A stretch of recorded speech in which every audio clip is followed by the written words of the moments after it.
Isa lang ang PCCI sa 34 na business groups na nanawagan kay Pangulong Bongbong Marcos ng agarang aksyon sa malawakang katiwalian. Lalo't malaki ang ambag ng mga negosyo sa pagbabayad ng buwis at trilyong piso nila ang winawaldas sa mga kurakot sa mga ghost project at overpriced na kontrata.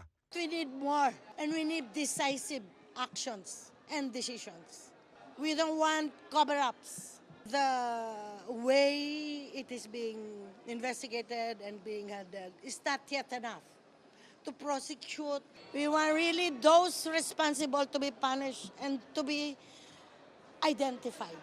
Bukas naman ang palasyo sa mga mungkahi kung ikaayos sa investigasyon, pero hindi raw pangihimasukan ng palasyo ang trabaho ng ICI. Mas maganda po talaga na magkaroon ng mas ngipin, pangil ang ICI. Pero sa ngayon po, nakikita naman po natin na maganda ang itinatakbo ng ICI. Pag nagpatawag po sila naman po ay tumutugon. Sabi ng ICI, malaking bagay sana na meron silang contempt powers, pero meron namang remedyo. We can always go to the courts and file the indirect contempt. But another process pa yan. Gumawa ng batas to strengthen further the ICI. Matapos pumutok ang skandalo sa mga proyekto kontra baha, tinanggal sa 2026 proposed budget ang DPWH ang pondo para sa mga locally funded na flood control projects.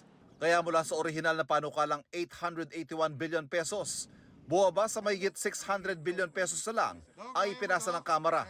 Sabi ngayon ng Senate Finance Committee Chairman, pwede pa mga lahati ang budget ng kagawaran dahil sa 4 na klase ng red flag na kanilang natuklasan. Mahigit 4,000 road project ang wala eksaktong lokasyon.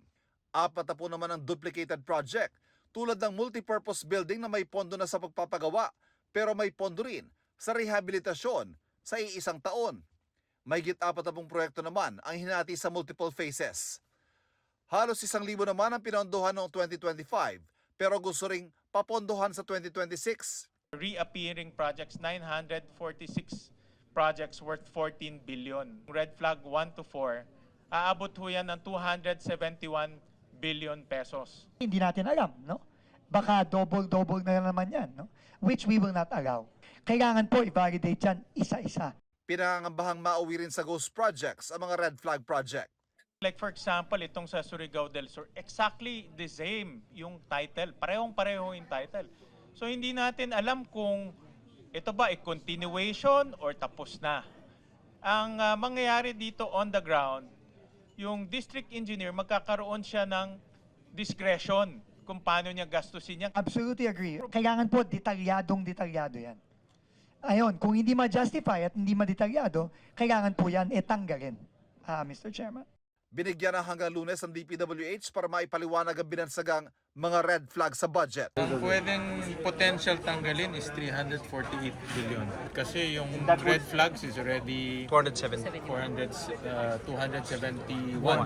Tapos yung overpricing na 20% across the board sa kalye, it's another 70 something eh. So more or less mga 340 something. 348. Hindi pa naman final yan but yan yung mga estimates namin sa ngayon.